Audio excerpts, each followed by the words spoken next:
parts of the show that involve the city, but let's talk a little about Transportation Insights and their decision to remain here in Hickory, to expand their facility, change location for their facility, expand, and stay right here in the city of Hickory when they very easily could have gone to another community. They could have gone to Charlotte, and they decided to stay right here. Let's talk a little bit about that if we could, sir. Well, we are absolutely delighted. Excuse me. That's all right. The pollen is killing me this week. Bad out there. The growing company with a lot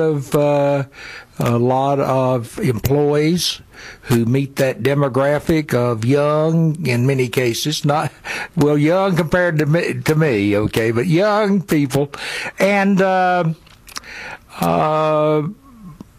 college graduates, good income levels, and they're staying here. They are renovating an old building that has been an eyesore for some time. It's now going to be a beautiful building, and it's going to be a testament to our past and our future. I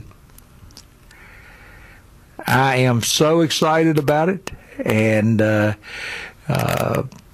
president, Paul Thompson, I'm not sure, no, he's not the president, he's the founder, Paul Thompson,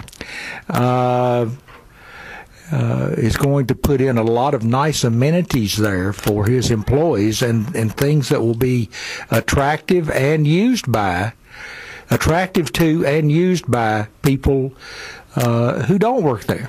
From what I understand, it's going to be more of a campus. They're actually going to have more of a campus feel. There's a picnic area for the employees to go out to. There's a gymnasium, a field, a sports field, or a ball field of some type. I mean, from what I've saw and just the basics that I've seen, this really looks like this is going to be a super, super nice facility.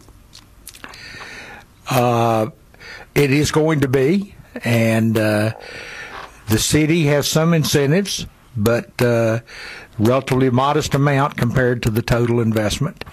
And look at what you see along that railroad now. You know, you see the Holler, right? Moretz, sure. Transportation Insights, right. And Piedmont Wagon, right? Granary that had been redone right along there along the track, same area. Right. And of course the sales.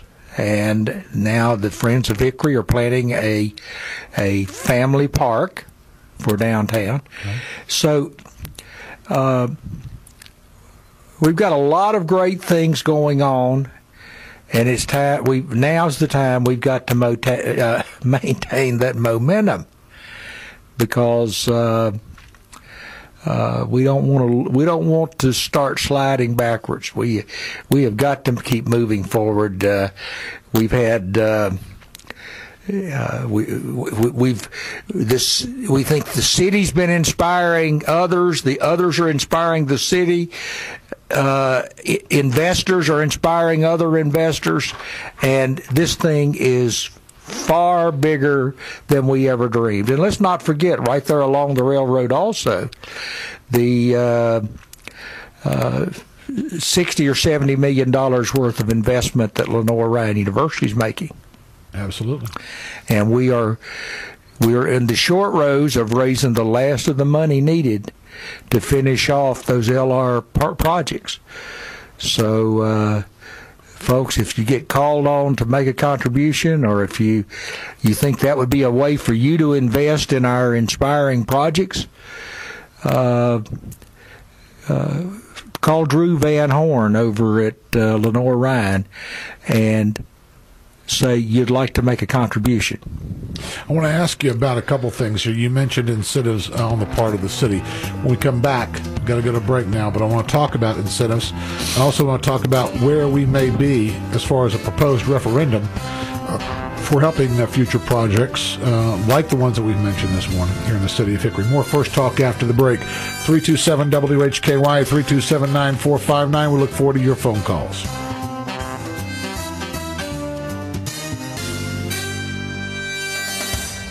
Good morning. Welcome back to First Talk with Hal Row on 1290 WHKY. Talk radio for the Greater Hickory Metro. Join the conversation. 327-WHKY, 327-9459. The monthly Monday morning meeting with the mayor. Mayor Rudy Wright joins us. We were talking about the good news with Transportation Insights, the fact that they will be expanding. They'll be staying right here in Hickory. Let's talk a little bit about, because we were talking about the different areas along the railroad tracks. We were talking about the different public-private investments that have been made throughout the area. Of course, coming up, we have an opportunity or a possibility of a referendum that will be presented to the voters in the city of Hickory to help fund an incentive here in the city. Where are we on the proposed referendum? Is it going to happen? How does that happen? Does the city introduce it through the city council? My understanding is this has to come from council. It's been talked about, but there's been no formal introduction of a presentation of a referendum as of yet. Where do we stand on that, sir? Well, we're in the process of determining what we would want the money for. Okay. We still have not defined that to the extent we need to. Okay. And then how much.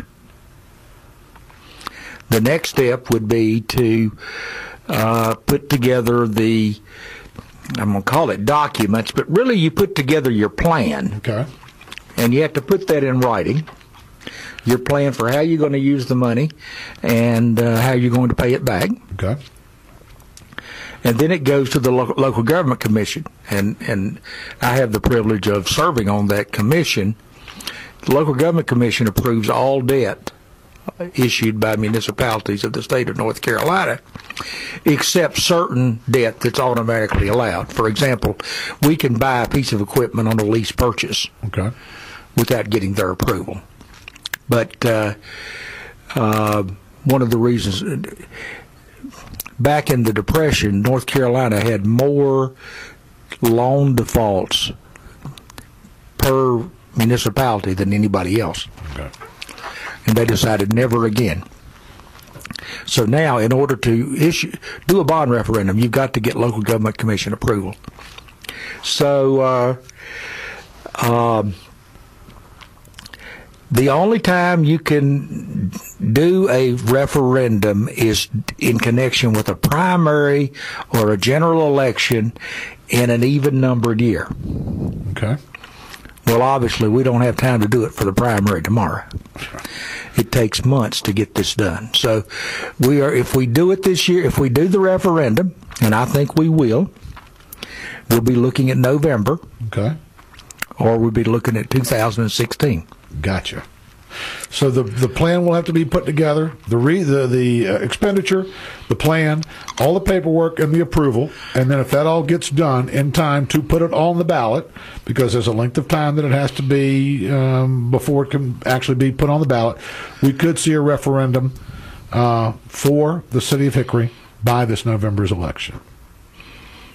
We could.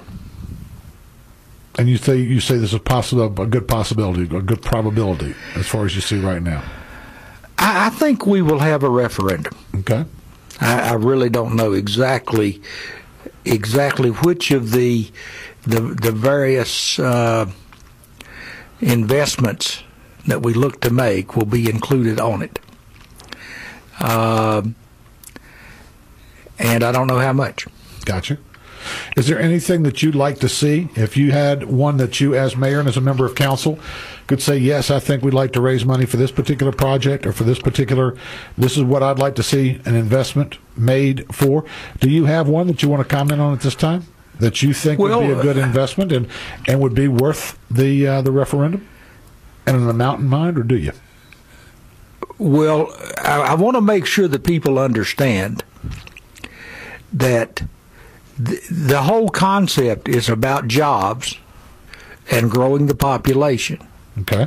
Which grows jobs. Okay. Which grows the population. Right. Okay.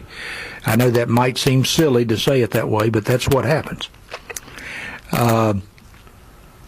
According to the Census Bureau, Catawba County's population grew since 2010 by 400 people.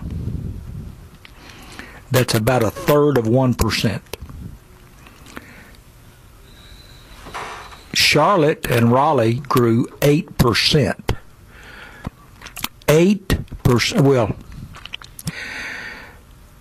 I think it was 8% they grew.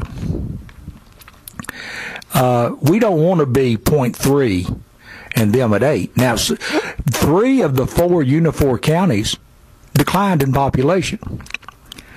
And this is, we're the hub of the metropolitan area, and we are affected by all of that too. If we don't lead, how can we expect the other people to be doing the things that are needed to grow population, to grow jobs? So growing jobs, growing population, people understanding that. Again, is there anything specifically that you want to see that helps with that? Well, I believe we could make a big impact on the perception of Hickory if we can find a way to use that waterfront area around the 321 bridge. Okay.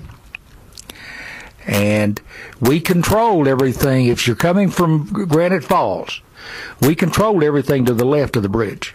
I mean, within sight. Okay. On the right side, we don't control anything. Huh. Okay. But our dream is to have a waterfront park that stretches from Geithner Park, which is about as far as you can see, over past Crawdad Stadium. That is ambitious. A lot of things have to happen for that to occur. Right. But I would like to see us kick it off. Very good. So that would be something. We started talking about inspiring spaces. We have done some things that we think are inspiring, and it's inspired people to do things, or they were going to do it anyway. Okay, I understand that. The thing of it is, the greatest downside to the whole thing would be that we don't get the population and the jobs, but we have a better place to live. We'll first talk after this commercial break. Good morning. Welcome back to First Talk with Hal Row on 1290 WHKY Talk Radio for the Greater Hickory Metro. 327-WHKY, 327-9459, the number here at WHKY. Get you in touch with the mayor. You call us and your questions or comments for Mayor Wright, like we have this morning from Rhonda. Good morning, Rhonda. Been a while since we've talked. Do you have a question or a comment for the mayor, please, this morning, ma'am? Yes, I do, Hal, and good morning, and how are you? I am well. Hope you are, ma'am. Good. And good morning, Mayor. Good morning. How are you? I'm fine, thanks. Good. I'm going to get right to it because I don't want to waste a lot of time here. As I have mentioned before, okay, on probably numerous times to various different people, one of my big concerns is next year, of course, in January, the health care law will be kicking into full force when it in reference to businesses, particularly small businesses.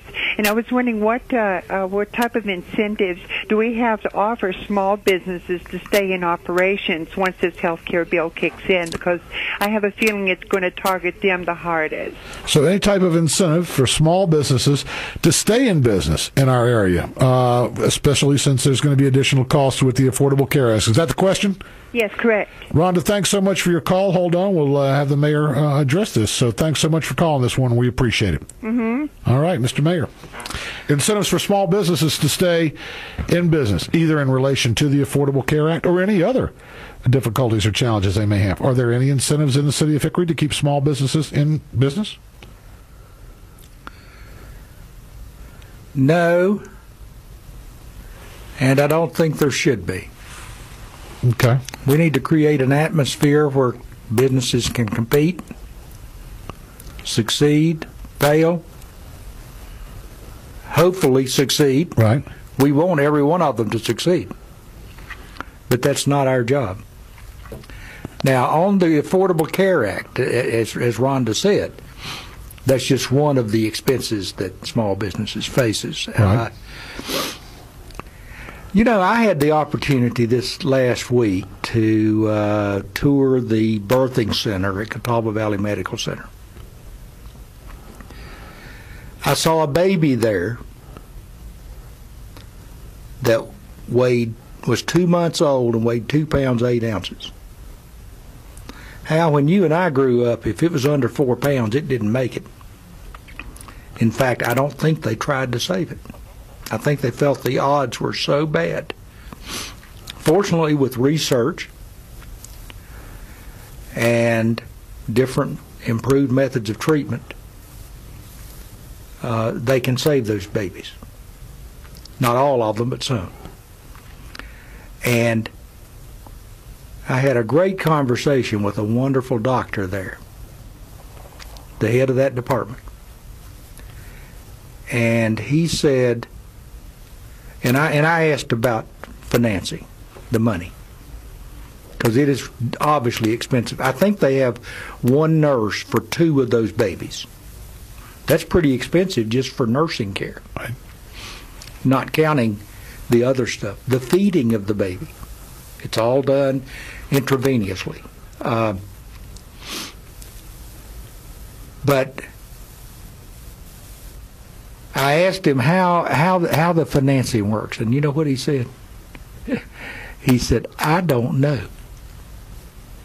He said, we don't know up here whether it's being paid for by the patient's people, the insurance company, Medicaid, or whatever. And you know what? That baby deserves that chance, regardless of how much money the baby has behind it. So, I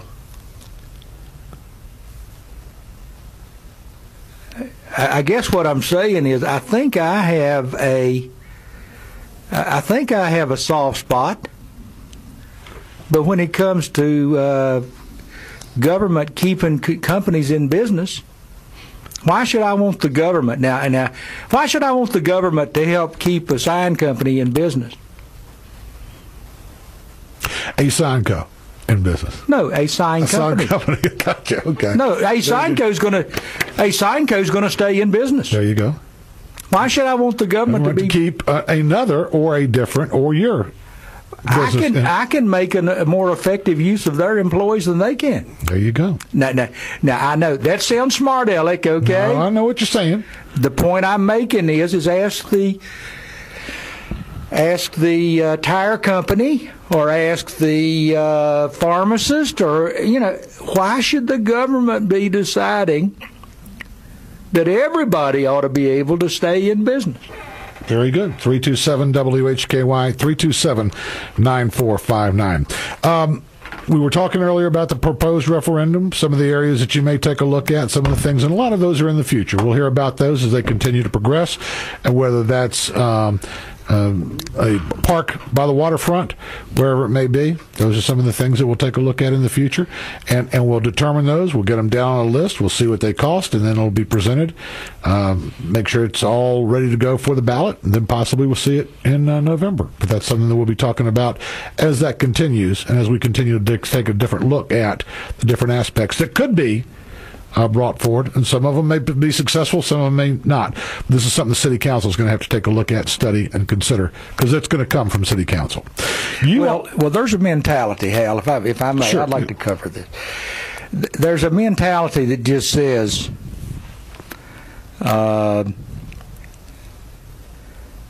taxes are bad because there've got to be ways to do it better. I've had people say, well, you don't need any more tax dollars. Just find something in your budget. We've cut and cut and cut. Okay? We've cut and cut and cut. Now, we could close the libraries and save a nickel on our tax rate. I have not heard anybody say, let's close those libraries. There's probably somebody out there who would say that, okay? I haven't heard it, and I don't think we ought to close it. If you go up to that library, you see a lot of people there, a lot of them around those computers, and sometimes the computers are completely taken.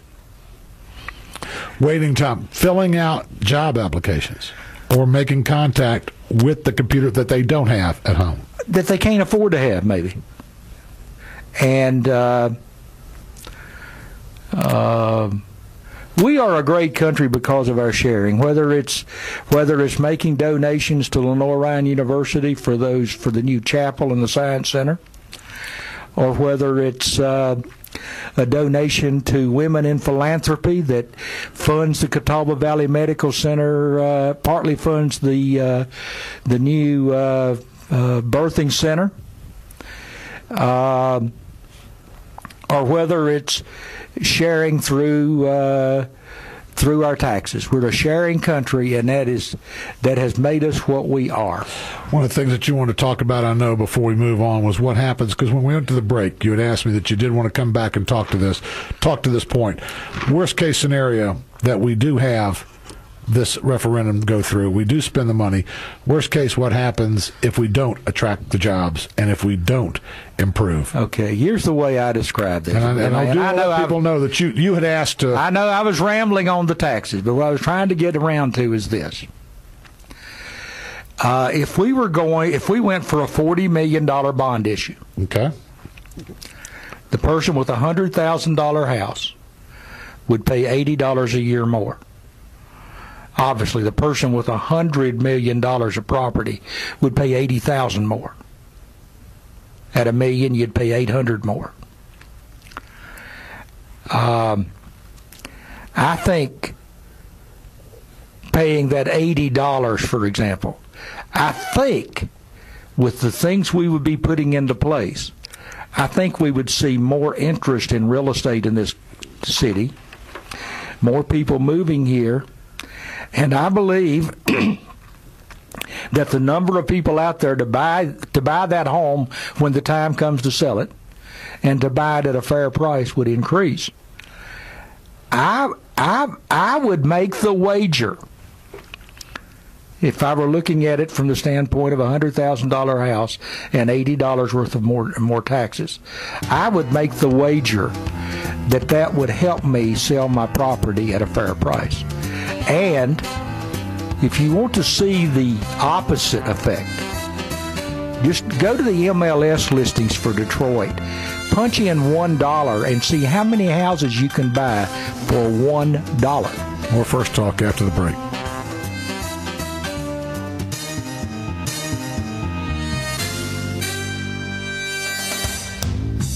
Good morning. Welcome back to First Talk with Hal Row on 1290 WHKY Talk Radio for the Greater Hickory Metro.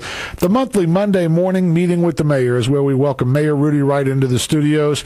He is kind enough to take time out of his busy day for your phone calls, your questions on the topics we're discussing, or if you have something else you want to bring up, please do so. 327 WHKY, 327-9459. You are on a panel in Asheville, or part of a panel in Asheville, Innovation and Economic Development in Western North Carolina. Let's talk a little bit about that before we leave this morning. Well, I was a little surprised to get the invitation from the Moog Music Company. Have you heard of the Moog synthesizer? Sure, absolutely, yeah. That's a company started in 1978 in Asheville that's grown, and they said it was the Moog Fest, and they wanted to do a panel discussion on innovation and economic development in Western North Carolina. Did not know that. How about that? I'd heard of the festival coming up. Did not know that. That had to be very interesting. Well, it was very interesting, and the CEO, it was interesting just to walk the street for a little while. All you have to do is just walk around at that, and you get it. It's interesting. But the CEO of Moog said that he thought that discussion was the most important thing that was going to be discussed at Moog Fest. So anyway, and I get confused whether it's Moog Fest or Moog Fest. I always pronounce it Moog, like a Moog synthesizer, but I think it's sort of like a Moog, like a Moog synthesizer, but I think it's sort of like a Moog. Okay. I don't know. All right. Some of the music people out there could correct me on that. But anyway, they said they had heard a lot of interesting things were going on in Hickory. Now, when Hickory is invited to a panel discussion, the only other mayor involved was the mayor of Asheville. How about that? and we're invited to a panel discussion on innovation and economic development. Folks, I think that's pretty good. They didn't invite me because they heard of Rudy Wright. They invited the mayor of Hickory. Right. And they could have had the mayor of a lot of other places in western North Carolina. So I was flattered. The panel included the president of Research Triangle Park Incorporated. Wow.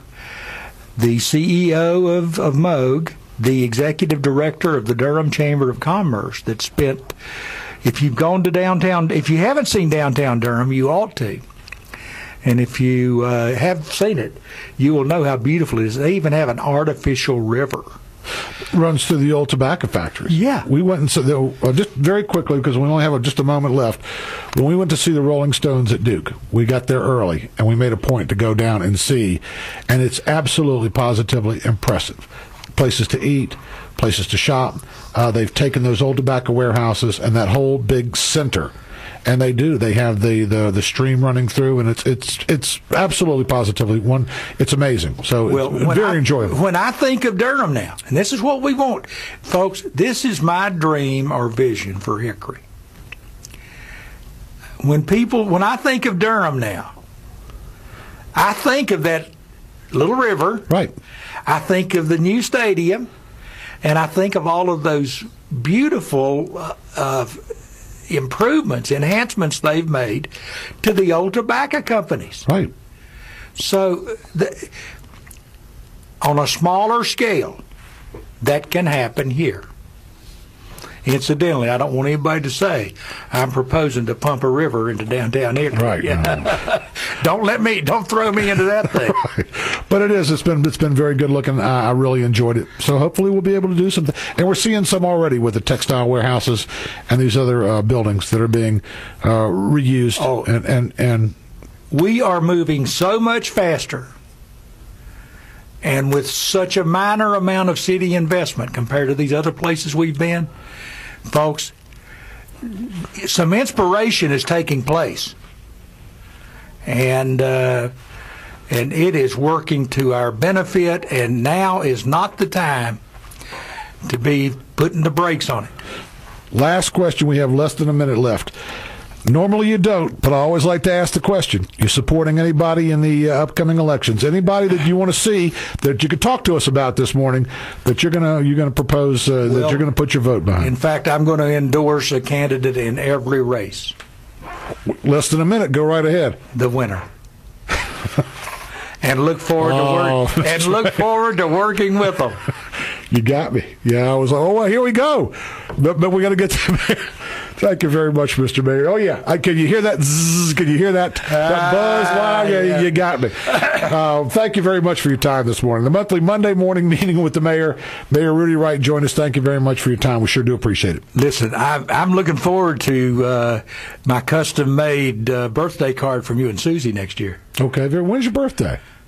July 6th. July 6th. All right. But I heard y'all talking about customizing this birthday card. Very good. We may try to do that. Who knows? We may try to get that done. Thank you very much, and we appreciate you listening this morning to First Talk. We're going to go ahead and close with our national anthem.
Thanks so much for joining us on First Talk. We know you have a choice in morning radio. That's why we appreciate you choosing the First Talk radio program. The mayor and I are headed over right now to kick off the Unifor Senior Games. Why don't you head over there and join us at the Highland Recreation Center. It's going to be a great kickoff this morning. Come see us. Be grateful for what you got. We'll talk tomorrow. First Talk with Hal Row, WHKY Talk Radio. You're listening to First Talk with Hal Row, broadcast live Monday through Friday from 7 a.m. until 9 a.m. on 1290 WHKYAM. About it on some of the other